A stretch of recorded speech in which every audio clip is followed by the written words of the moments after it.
Martí Muñoz, nuestro profesor, está aquí para contarnos cuáles son las notas de este Gran Premio de Australia de 2024 tan movido y con unas notas que por muchas razones son inusuales. En primer lugar, porque por primera vez después de el Gran Premio de Australia de 2022, el primer piloto que tenemos en estas notas es nada más y nada menos que su señoría Don Coco, Max Verstappen, que abandonó. Max Verstappen que abandonó y noticia, no va a ganar todas las carreras del año, ¿no? Entonces esa es la otra derivada. No tiene nota, evidentemente, Verstappen. Primero abandonó en 2 años desde Australia 2022 y no hay nota porque no hay nada a valorar. Al final el abandono no fue por su culpa. Verstappen salía desde la pole.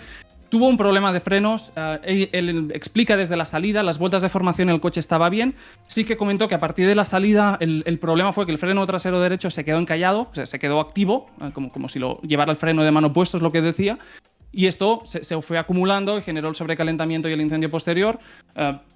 Previsiblemente no lo llevaría bloqueado al 100% porque entonces el coche seguramente se había movido mucho peor, pero alguna cosa es evidente que había y eso acabó como acabó, ¿no? Entonces no hay nota. Evidentemente, sabiendo este problema técnico, ¿qué habría pasado si Verstappen tiene una carrera limpia? Pues imposible saberlo, pero previsiblemente algo muy diferente. Pero nos quedamos sin nota para Verstappen. Ya digo que es una cosa inusual en estas notas de 2024, de 2023 y de casi toda la temporada de 2022. Siguiente piloto que tenemos en la lista. Otro que tampoco estamos acostumbrados a verle por aquí abajo. La verdad que la zona baja de las notas hoy son zona noble, ¿eh? Yeah. Lewis Hamilton. ¿Qué nota tiene el piloto británico? Hamilton abandonó en la vuelta 15. Yo aún así le he puesto un 6 porque fue una carrera correcta hasta ese punto. Luego habríamos visto cómo se desarrollaba. Su abandono fue por un fallo de unidad de potencia, que de hecho el fallo ocurrió cuando estaba afrontando la enlazada de las curvas 9-10. Dicen de Mercedes que ocurrió sin previo aviso, entonces en el muro de boxes no vieron nada, de repente eso dejó de funcionar. Y Hamilton que sí que pudo aparcar como mínimo bien el coche y de esta forma pues solamente fue un virtual, el primer virtual de la carrera. De otra forma pues hubiéramos tenido un coche de seguridad o quizá algo más, ¿no? Entonces pudo ser mucho peor. La carrera de Hamilton lo teníamos un 10º después de una mala clasificación, muchos problemas de Mercedes este fin de semana. Decía el sábado que había cambiado un poco el viento de cara a la clasificación y eso le cambió un poco el balance del coche y básicamente se le complicó. Russell entró en Q3, pero la diferencia, pues Russell pasó Q2 siendo 10º y había algo como 6 centésimas entre los dos, de modo que algo muy ridículo. Hamilton salió a la carrera para hacer algo distinto con neumático blando, pasó a Alonso en la salida, era 10º, se puso 9º con el abandono de Verstappen, paró muy pronto por ese neumático blando en la vuelta 7, eso provocó a la postre que todos los pilotos de delante, o que una buena parte de ellos, Leclerc por ejemplo, anticiparan la primera parada para no exponerse al undercut. Y hasta el momento del abandono incluso, por ejemplo, había hecho un undercut a su Tsunoda y sí que es verdad que Hamilton te abandona siendo un 10º, pero en condiciones de carrera real estaba 8º. Entonces lo tenías en plena recuperación. Yo le he puesto un 6 porque la carrera era correcta y terminó el fin de semana un poco mejor de lo que lo había empezado y daba la sensación que podría haber hecho algo más, ¿no? Entonces, bueno, un 6. Mejores sensaciones el domingo que el sábado. Eso me parece claro. Y aprobado porque provocó el virtual que le dio a Fernando la posición. Siguiente piloto. A ver, yo qué sé, la gente lo decía en el chat, se puede barrer un poco, se barre para casa. Siguiente piloto que tenemos en la lista, el otro Mercedes, George Russell. ¿Qué nota tiene el piloto británico? Russell tiene un 6. Estaba haciendo buena carrera. Russell Es un fotón, tío. Es un fotograma, porque ahí lo que pasa es que, claro, en ese momento de la carrera están ya todos los fotógrafos previstos para el podio y cada vez que tienes un accidente en las últimas vueltas dices, pues no va a haber foto de ese accidente porque no hay nadie ya en los viales, ¿no? Sí. Y al final se queda como está. Yo creo que era una buena carrera, le hubiera puesto un 7 de no ser por el error de conducción del accidente final, que es obvio que pierde el coche, yo creo que eso lo vimos todos y podemos entrar y hablaremos del accidente y de las repercusiones. Pero el fin de semana de Russell fue mejor que el de Hamilton. Por ejemplo, superó a Hamilton en clasificación, esas 59 milésimas de diferencia para pasar a la Q3, y ya en la Q3 Russell se pudo poner 7º, lo que estuvo bien.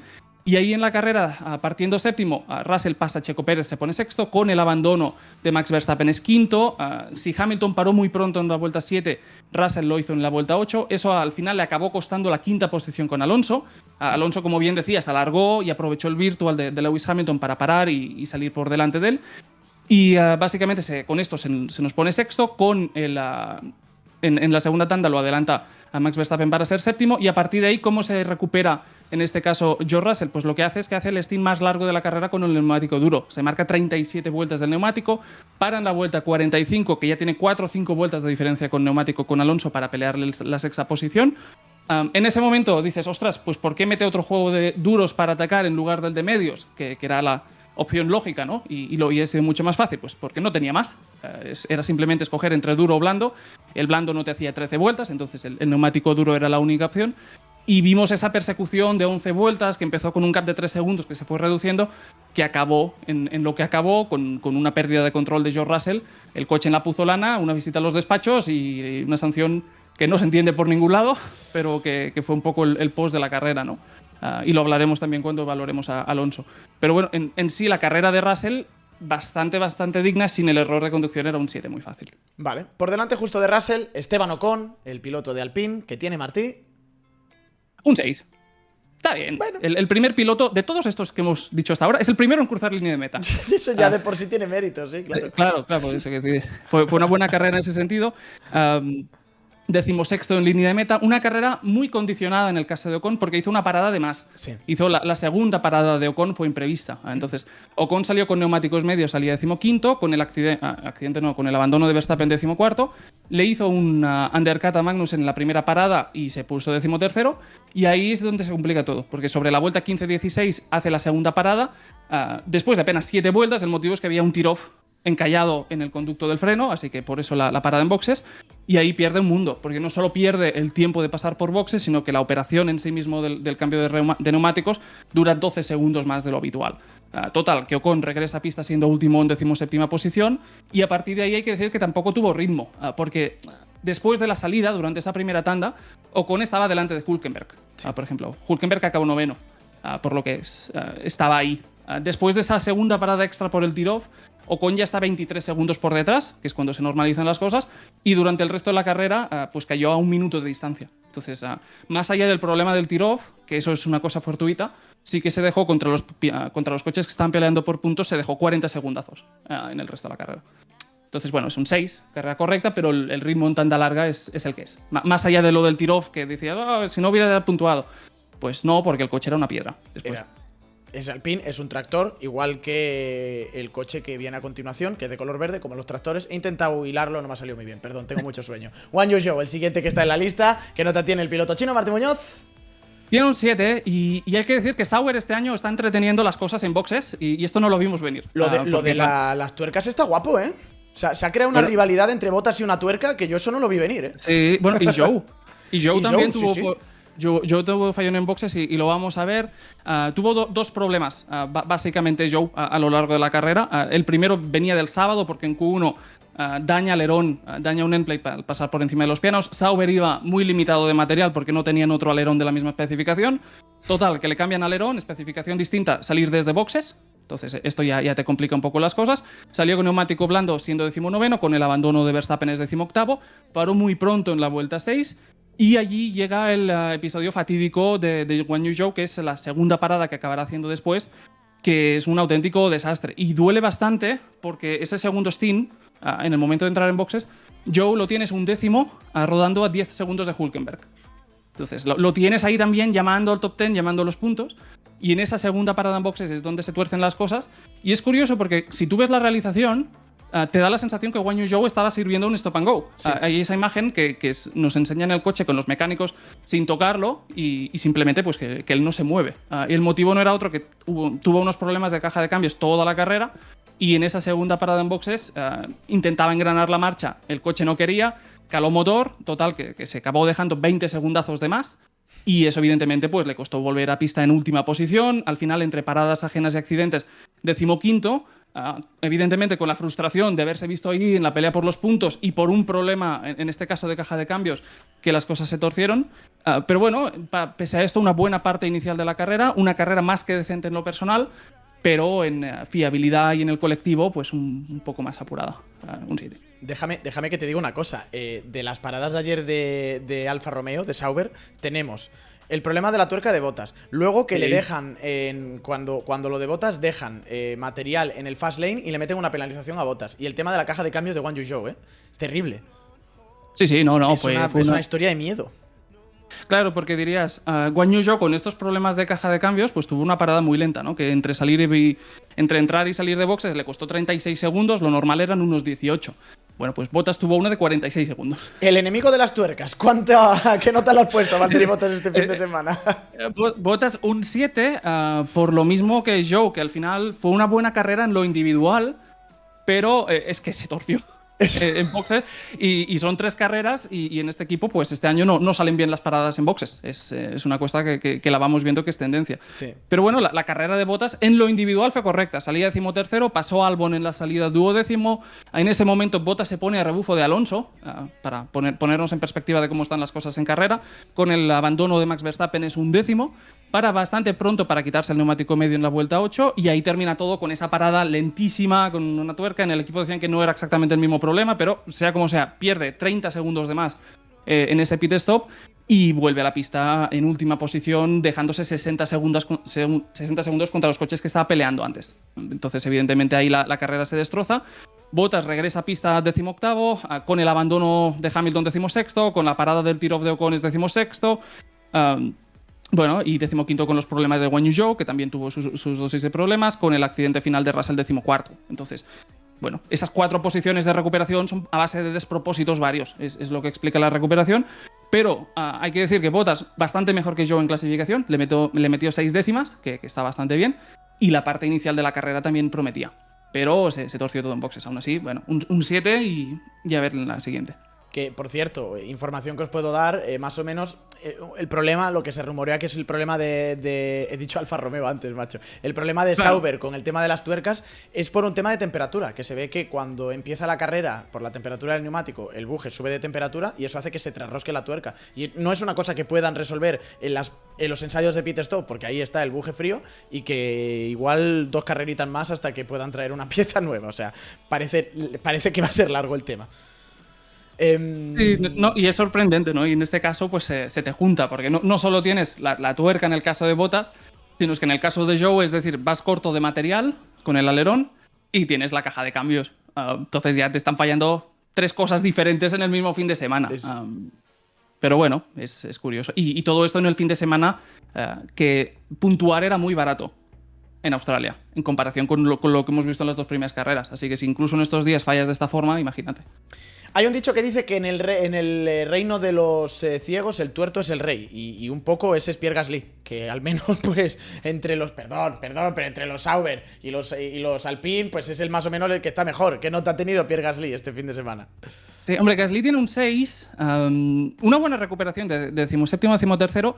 Sí que hay que decir que está delante al final de Ocon por los problemas de Ocon en la parada en boxes, porque al final Gasly está detrás en clasificación. De hecho, Gasly cayó en Q1 siendo 3 décimas más lento que Ocon en Q2. Y el único motivo por el que está delante en carreras, básicamente, que Ocon tuvo esa parada extra por el problema del tiro-off en el conducto del freno, ¿no? Entonces, 17º en parrilla de salida, 16º con el abandono de Verstappen, 15º con la parada lenta de Bottas, alargó los medios hasta la vuelta 17. Gasly paró con el virtual, como Alonso, pero Gasly, como ya estaba bastante descolgado, no lo pudo aprovechar todo. De hecho, el virtual acaba cuando Gasly está dentro del pit lane, se benefició de los primeros 10 segundos y el resto de la parada ya fue en condiciones de bandera verde. Sea como sea, a lo largo de la segunda parada en boxes hace un undercut a Zhou para ponerse 14º con el accidente de George Russell 13º. Y sí que faltó ritmo. Si te paras a ver el ritmo del Alpine, pues a unos 42 segundos del primer Haas, a 32 segundos del Haas que marcaba el acceso a la zona de puntos y a 25 segundos del RB de Ricciardo. Entonces, sí, es una buena recuperación y gana 4 posiciones con muchos factores externos, pero no hay ritmo. Eso es bastante obvio. No funciona ese Alpine. No sé si no funciona el RB o no funciona Daniel Ricciardo. Carrera local y el australiano que está muy perdido, Martí. Muy perdido. ¿Qué nota le has puesto? Sí, le he puesto un 6, porque claro, Ricciardo ayer dices, ostras, te recupera 6 posiciones, de remonta 18º, 12º, eso está bien. Pero claro, ¿dónde estaba su nodo ayer, no? Claro. Y lo hizo en su casa, entonces eso sí que es bastante más fuerte. En el caso de Ricciardo, un fin de semana condicionado por un error en clasificación en Q1, por límites de pista, le eliminaron el mejor tiempo y básicamente solo dejó 18º en parrilla de salida. Sí que hay que decir que incluso el tiempo que le eliminaron era una décima más lento que el tiempo de Yuki Tsunoda en Q1, así que era más lento en cualquier caso que su compañero. Y ya para la carrera, saliendo 18º penúltimo, le dieron neumático blando para remontar. Aguantó en la salida 18º, 17º con el abandono de Max Verstappen. Paró muy pronto en la vuelta 5 para buscar un undercut.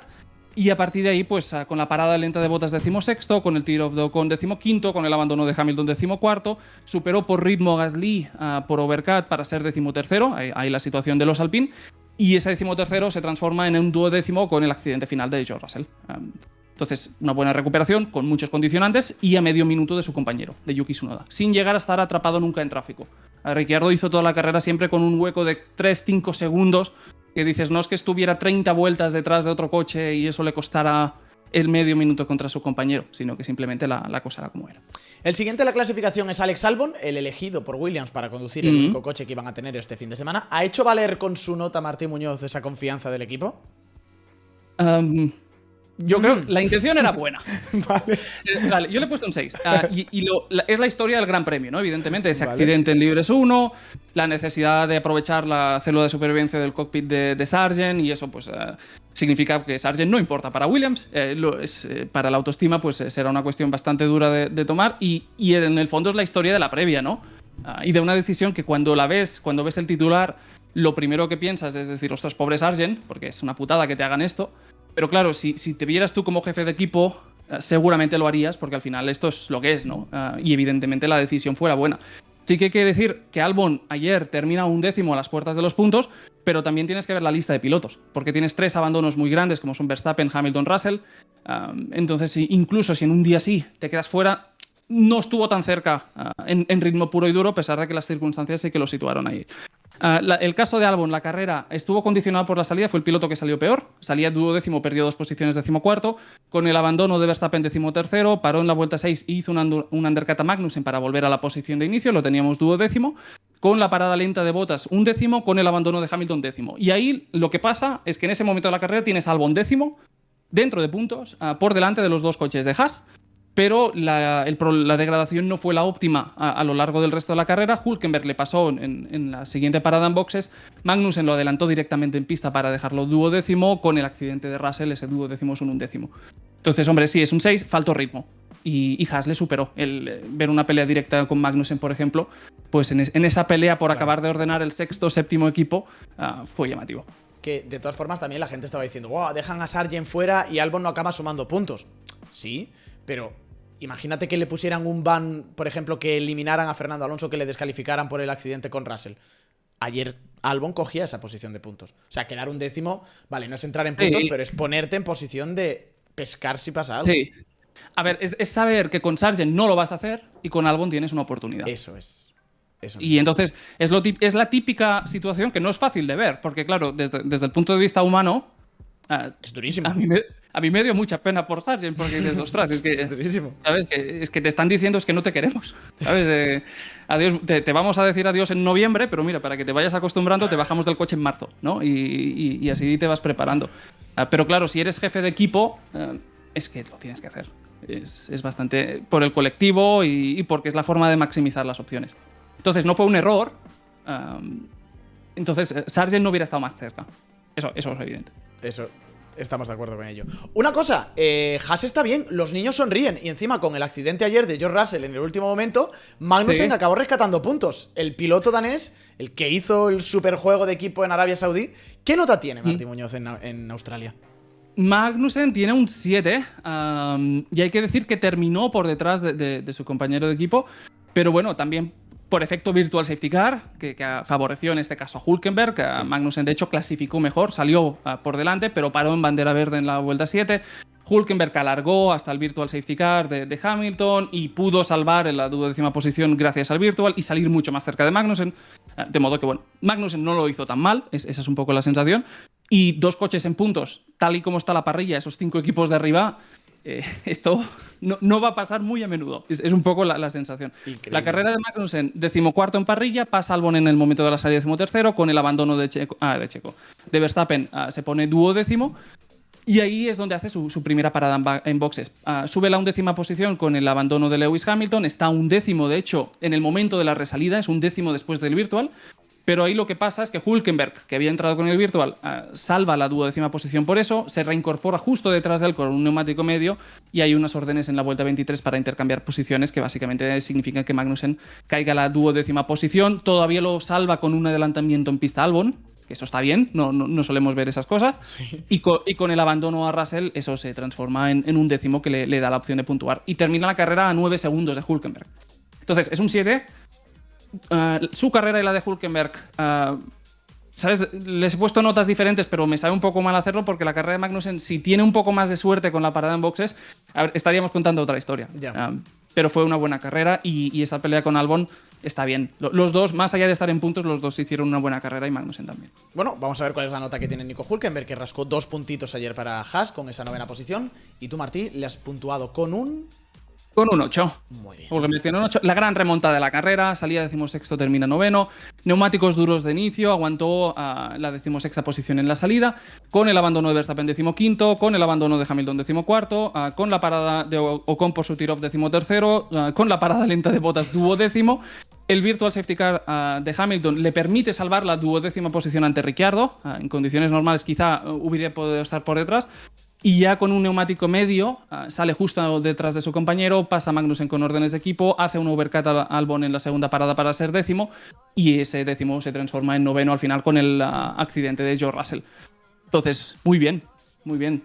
Evidentemente, hombre, no son los 6 puntos que sumó Yuki Tsunoda, pero los 2 coches en puntos y una buena recuperación. Y fin de semana increíble de Haas, que al final resulta que el problema era Steiner, ¿eh? Porque de momento... Bueno, claro, lo cómico, ¿no? Que te hacen esta gran actuación y Steiner haciendo las entrevistas post-carrera. Que esta no la vimos venir, ¿eh?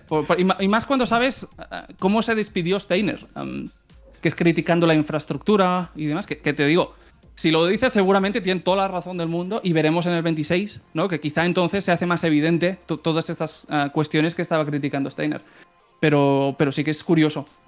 Y también, en el fondo, es fruto de un coche que el año pasado seguramente no era tan malo, pero se comía los neumáticos de una forma que es que no lo veías los domingos. Ese es el tema.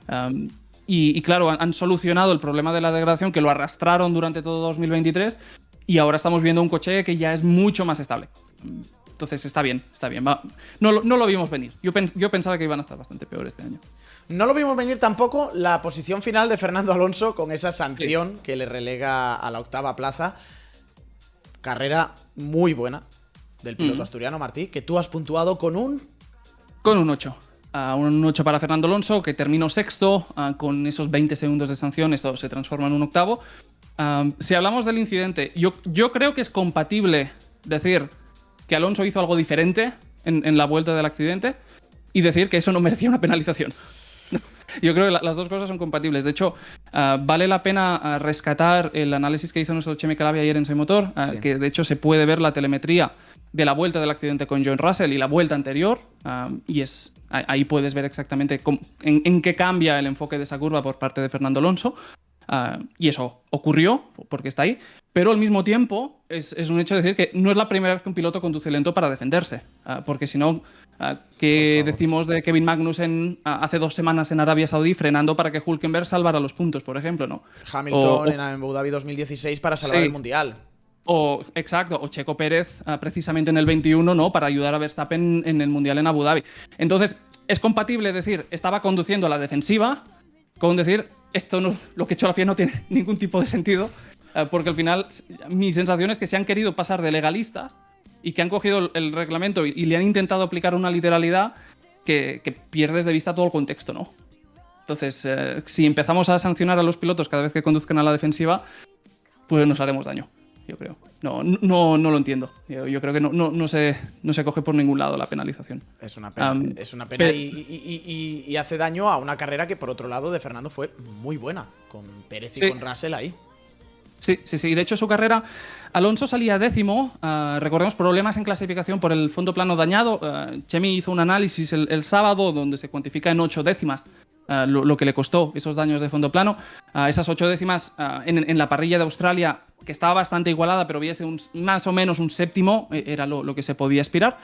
Y a partir de ahí, pues neumáticos duros de inicio, le pasó Hamilton en la salida, evidentemente neumático duro hace que todo sea un poco más difícil, es un 10º, con el abandono de Verstappen recupera la 10ª posición, alarga hasta el virtual safety car de Hamilton, que lo aprovecha a las mil maravillas, y ahí Alonso es el piloto que más gana con ese virtual. Salta hasta la 5ª posición, salta a su Tsunoda, Stroll, Pérez, Russell, además obviamente de Hamilton, que se retira de la carrera. Y sí que es verdad que Checo lo adelanta durante la segunda tanda, en ese momento Alonso sexto, y ahí es donde hace la carrera hasta el final. Russell durante la segunda tanda lo tenía siempre unos 5 segundos por detrás, creó una diferencia de 4 vueltas de neumático con la última parada en boxes para intentar atacar, y vimos la persecución que vimos, que terminó como acabó. Pero la carrera de Alonso yo creo que fue muy buena y tiene un 8 y la sanción no se aguanta por ningún lado. Estamos de acuerdo. Una de las estrellas del fin de semana es Yuki Tsunoda, una de las estrellas del principio de año en la comparativa con Daniel Ricciardo. Tsunoda que terminó séptimo por delante de Fernando con la sanción del asturiano y que tiene una nota de... ¿Cuánto, Martí? De un 8. Y no lo vimos venir, que Tsunoda iba a estar como está. Para nada, para nada. No lo vimos venir en absoluto. Un fin de semana muy bueno de Tsunoda. Llegó a Q3, mientras que Ricciardo quedó fuera en Q1 con límites de pista. Lo he dicho antes con Ricciardo. Incluso la vuelta que le eliminaron a Ricciardo por límites de pista era más lenta que el tiempo de Q1 de Yuki Tsunoda, así que estuvo muy bien. Y sumó 6 puntazos de golpe. Que teniendo la Fórmula 1 que tenemos en 2024, con esos 5 equipos que te bloquean el top 10 en cada carrera si no fallan cosas, sumar 6 puntos de golpe con un solo coche da la sensación que esto no va a pasar mucho, ¿no? Y evidentemente, pues aquí se te combina los abandonos de Verstappen, Hamilton, Russell, más la sanción en este caso de Fernando Alonso. Que fíjate cómo son las cosas, ¿no? Pues ya estás hablando de que este séptimo sería un 1/10 en caso de que todo el mundo hubiera estado donde tiene que estar, y así de difíciles son las cosas ahora mismo en la Fórmula 1. Pero la carrera de Tsunoda sale octavo en parrilla de salida, le pasó Lance en la salida, lo tenemos entonces noveno, recupera el octavo con el abandono de Verstappen, paró bastante pronto a vuelta 9, sufrió en ese momento el overcut de Fernando Alonso, de modo que Tsunoda cayó a la 9ª posición, corrió ahí el resto de la carrera, y ese noveno se transforma en octavo con el accidente de George Russell, y ese octavo se transforma en séptimo con la penalización a Fernando Alonso. En ritmo puro y duro, sí que hay que decir que estuvo siempre cerca de Lance Stroll, terminó la carrera a unos 8 segundos, que no está nada mal, y unos 6 segundos por delante de los Haas. Entonces, esa pelea por el sexto equipo, ¿no? que va a dar bastante de sí, y Tsunoda que aprovechó una oportunidad que normalmente no estará ahí. Entonces, es un buen premio. Tal cual, tal cual. Bueno, la carrera de Tsunoda, interesante, vamos a decir, la carrera de Lance Stroll, que está por delante de él en la clasificación, con una nota un poquito más baja, Martí. Sí, tiene un 7, carrera correcta. Hay que decir que Stroll cruzó la línea de meta. Termina sexto, pero hasta 2 vueltas antes Stroll estaba octavo. Porque, claro, evidentemente se te estrella por delante Russell y luego Fernando Alonso tiene la penalización que tiene. Stroll terminó 13 segundos por detrás de Alonso y luego ya con la penalización le gana la posición. La carrera de Lance Stroll está bastante condicionada por la parada en boxes. Stroll hay que recordar que sale por delante de Fernando Alonso por los daños que había tenido Alonso en el coche durante la jornada del sábado. Sale noveno en parrilla Stroll, pasa su nodo en la salida, lo tenemos octavo, séptimo con el abandono de Verstappen, pero lo que pasa es que Stroll para en bandera verde, Alonso para con el virtual safety car, eso invierte un poco las cosas y en ese momento Alonso le gana la posición, Stroll cae a la octava posición, hizo el resto de la carrera detrás de George Russell, estuvo siempre a unos 3-4 segundos, pero nunca llegó a estar en condiciones de pelear hasta que el momento del accidente se había descolgado ya a unos 10 segundos de margen. Buena carrera, es un 7, faltó un poco de ritmo, pero un Stroll que, bueno, no esperas de las actuaciones de Alonso, pero de momento lo tienes ahí, ¿no? Entonces, sumando puntitos, que es lo que se pide y es lo que se echó en falta en algún momento del año pasado. Eso es lo que se pide de Stroll. De Pérez yo creo que se pide más de lo que hizo este fin de semana. También ha trascendido al final de la carrera que tenía un tiro colado en el fondo plano que quizá le estaba quitando algo de carga aerodinámica y le estaba costando tiempo por vuelta. Igualmente fin de semana discreto, vamos a decir, por parte de Checo Pérez, que os hago spoiler, se lleva la nota más baja del día. Sí, se lleva un 5 un poco sorprendente, evidentemente, ¿no? Por cómo había empezado la temporada Checo y la falta de ritmo que la arrastra desde el viernes. Hay que decir que clasifica bien, porque clasifica tercero a 3 décimas de Verstappen, que es una distancia más que correcta. Luego, ¿qué ocurre? Pues esas 3 posiciones de sanción por obstrucción a Hülkenberg que lo relegan a la 6ª posición y hacen que todo se complique bastante. Y luego en la carrera, problemas múltiples en todos frentes. La degradación de los neumáticos, durante el primer stint se quejó de neumáticos traseros, durante el segundo stint se quejó de neumáticos delanteros, el equipo dijo, como bien has dicho, que tenía la aerodinámica del fondo plano un poco tocada, entonces las cosas no iban, no había ritmo y la carrera fue lo que fue. Salía sexto en parrilla, mala salida porque Russell le gana posición, con esto cae a la 7ª posición, recupera el sexto con el abandono de Max Verstappen, en la vuelta 21 pasa George Russell en pista para ser quinto y a partir de ahí en tierra de nadie. Y evidentemente Pérez, que hasta ahora lo habíamos tenido siempre en segunda posición, siempre delante de los Ferrari, y en este caso pues se deja 56 segundos con el ganador, con Carlos Sainz. que es una cosa llamativa, y unos 25 segundos por delante del siguiente piloto en meta, que era Alonso, ¿no? Entonces, bueno, se esperaba un poco más. La falta de ritmo de Checo fue un poco sorprendente, y la sensación de que iban un poco perdidos en general. Más allá del fondo plano, la degradación de los neumáticos tampoco era la que se esperaban. Y una clasificación que, más allá de la sanción de 3 posiciones que le meten por lo de Hülkenberg, pues la clasificación ya empieza a lastrar un poco la carrera. Oscar Piastri se quedó rozando el podio. Sí. Doblete de Ferrari, doblete de McLaren, pero Piastri vagón de cola. ¿Qué nota le ponemos al héroe local? Piastri en un 7, como bien has dicho, acarició el podio y se le escapó de las manos con unas órdenes de equipo que no son las primeras, pero ya sabemos que McLaren tiene un poco de alergia a eso de que sus pilotos peleen entre ellos en pista, y en retrospectiva unas órdenes que tenían todo el sentido del mundo, porque Norris en ese momento, aunque de forma difícil, pero estaba peleando el segundo contra Leclerc, ¿no? Entonces, bueno, tiene un sentido que lo hicieran, por más de que nos gustaría también que los dejaran pelear en algún momento, ¿no? Y no que hiciera lo que hace McLaren en cada vez que coinciden en pista, que es dar órdenes de equipo. Sea como sea, a Piastri sale quinto con neumáticos medios, aguantó posición en la salida, con el abandono de Verstappen está cuarto, paró pronto en la vuelta 9 y le hizo el undercut en ese momento a Lando Norris. En ese momento Piastri está tercero, Lando está cuarto, los dos están abriendo hueco sobre Fernando Alonso, están solos, pero Norris tiene esos 5 vueltas de ventaja de neumático. En McLaren saben que también están peleando por ese segundo contra Leclerc y no quieren la pelea entre sus compañeros de equipo, así que fuerzan el cambio de posiciones. Con esto, Piastri vuelve a la cuarta posición y ahí es donde termina. Y sí que es verdad que en retrospectiva es obvio que Piastri tenía menos ritmo. De hecho, sí que es verdad que con el último virtual y las diferencias finales la cosa se distorsiona mucho, porque te cruza meta unos 30 segundos del compañero, pero hasta un par de vueltas antes, hasta antes del Virtual Safety Car, Piastri lo tenías a unos 12 segundos de Lando Norris. Que dices, hombre, no es un mundo, pero Lando tenía más ritmo. Entonces, en retrospectiva, las órdenes tenían todo el sentido del mundo, aunque es verdad que matan la posible rivalidad, porque es que no vemos ni una pelea en pista entre estos dos pilotos. Siempre te salta el ingeniero de turno para que se cambien de posición, pero es lo que es. Bueno, están intentando salvaguardar los puntos, los consiguieron gracias a Piastri y gracias también a esa tercera posición de Lando Norris, que le vale, Martí, ¿qué nota? Sí. Que le vale un 8 y el primer podio del año para Lando Norris. Un buen fin de semana, ¿eh? Hay que decirlo, mejor que Piastri en clasificación en Q3, le superó por 2 décimas. Norris salía tercero, Piastri quinto, y más ritmo en carrera, como hemos visto. Lando salía tercero, aguantó en la salida, segundo con el abandono de Verstappen, y en ese momento sí que se pudo ver que el Ferrari de Carlos tenía más ritmo. Al final, cuando Lando se pone segundo, está a 1.8 de Carlos Sainz. En apenas 10 vueltas antes de la parada en boxes, Sainz abre el hueco hasta los 6.8. Entonces a Carlos se estaba escapando durante esa primera tanda. Norris para en la vuelta 14 y con esa parada en boxes pierde tanto la segunda posición contra Leclerc como también la tercera contra el compañero de equipo. La recupera con órdenes de equipo y ahí termina en tercera posición, siempre a unos 2-3 segundos de Leclerc, pero sin opción alguna de adelantamiento. No vimos ningún momento que la segunda posición estuviera en apuros. Y sí que si comparas contra el líder, Carlos Sainz le abrió un hueco de unos 9 segundos hacia el final de la carrera. Es verdad que Carlos, el último par de vueltas, quizá levantó un poco y ahí las diferencias se comprimieron. De hecho, cruza meta unos 6 segundos, pero hasta 2-3 vueltas antes lo tenías unos 9 segundos de diferencia. Pero bueno, muy buena carrera, es un 8. Sí, y McLaren que confirmaba también esas sensaciones que teníamos en los libres de que podía estar no achuchando por la victoria, pero cerquita del equipo Ferrari. Segunda posición para Charles Leclerc. Sí. Lejos, vamos no, con los no Ferrari. digo lejos, pero bueno, a cierta distancia de su compañero de equipo, Martín Muñoz. Charles Leclerc, ¿qué nota tiene? Tiene un 8.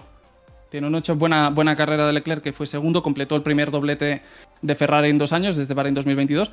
Que también te digo, sabiendo que la carrera a las 5, 5 y media, tú imagínate, si has salido de fiesta y vuelves a casa y ves que Ferrari va en doblete, ¿sabes? Quizá no te acabas de creer lo que estás viendo. Pero bueno, Leclerc hizo las cosas bien. El sábado dijo que se sintió incómodo con el morro del coche, por eso también clasifica por detrás de Carlos. Sainz clasifica segundo, Leclerc cuarto.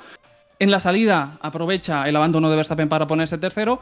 Ahí va Estela de Lando Norris durante la primera tanda. Leclerc para en la vuelta 9. Norris entra 5 vueltas después y esas 5 vueltas le dan a Leclerc la posibilidad de hacer un undercut para ser segundo y aguantó ahí hasta el final. Sí que es verdad que tuvo algo de graining en la segunda tanda. A Carlos abrió un hueco de unos 9 segundos. En el stint final las cosas se estabilizaron un poco y la diferencia se comprimió a los 5 segundos. Con las 2 últimas vueltas de Carlos, que fueron bastante más lentas, pues cruzó meta 2.3. Estuvo bien, nunca hubo posibilidad de nada de disputar la victoria.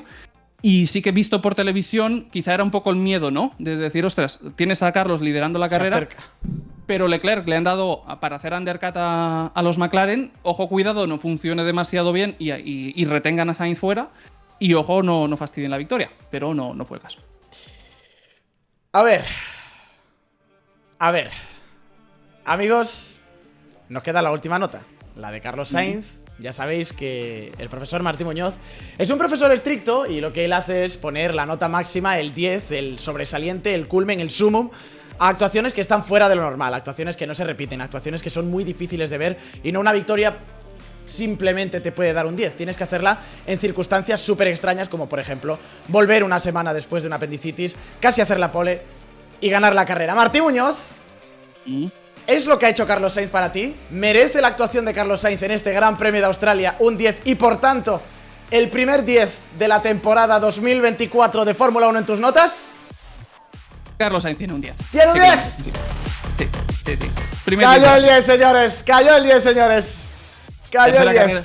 Tercera carrera de la temporada y sí que cayó porque fue bastante fuerte lo que vimos, sobre todo por el contexto. Yo creo que no suele pasar muy a menudo que un piloto lo pongas con las cosas tan en contra, ¿no? En la preparación de una carrera. Entonces sí que por el contexto y cómo ocurre, el 10 es merecido, pienso yo. Sí. No sé qué más se puede comentar de la carrera de Carlos. O sea, casi hace la pole y luego a dominar. Claro, al final, Carlos, evidentemente, el contexto es lo que importa, ¿no? Claro. 2 semanas antes se pierde Arabia Saudí por la operación de apendicitis y estuvo hablando de cómo había sido toda la recuperación, con las dudas. El viernes la duda después de Libres 1 de si iba a poder correr o no. Después de Libres 3, que todavía se sentía incómodo. Y luego vimos el click, ¿no? En clasificación, más rápido en Q1, más rápido en Q2. Segunda posición en la Q3, con casi 4 décimas sobre Charles Leclerc, que la ventaja es la que es. Y luego la carrera estuvo muy bien. Salía segundo, aguantó en el DRS de Verstappen en la primera vuelta, lo pasó en la segunda. Evidentemente, Verstappen con sus problemas. Y evidentemente, si Verstappen no hubiera tenido los problemas de frenos que tenía desde salida, seguramente hubiera sido otra película. Pero bueno, Carlos lo pasó y sobre todo es la forma que gestionó la carrera a partir de ahí. Porque te lidera hasta el final dominando. Y era una carrera peligrosa. Porque al final es una carrera que durante mucho tiempo, cuando la carrera se estabiliza, durante mucho tiempo te lleva a Leclerc a 5 segundos de margen, te llevará a Lando a unos 7, 8, 9 segundos de margen. Y si en ese momento, por la operación y el postoperatorio, se resiente y empieza a perder velocidad, ahí caen órdenes de equipo. Porque claro, si tú tienes los 3 coches tan juntitos como estaban ayer, si no estás bien no acabas la carrera ahí. Y evidentemente pues Sainz lo hizo, lo pudo salvar muy bien. Y hombre, en las condiciones en las que ocurre, yo creo que lo merecía. Evidentemente, lo que he dicho antes con Leclerc, la única amenaza real para la victoria de Sainz seguramente fue las primeras paradas con Leclerc, el hecho de anticiparla tanto que te paras a pensar y dices, ostras, que en Ferrari no hagan una de las que hacen en Ferrari, ¿sabes? Y te alarguen a Sainz 5 vueltas más de la cuenta y para cuando lo paren ya ha terminado todo. Sí. Pero no pasó y Sainz aguantó hasta el final. Entonces es un 10 porque al final la ocasión lo merece. Pues ahí está, ese 10 y esas notas del Gran Premio de Australia 2024.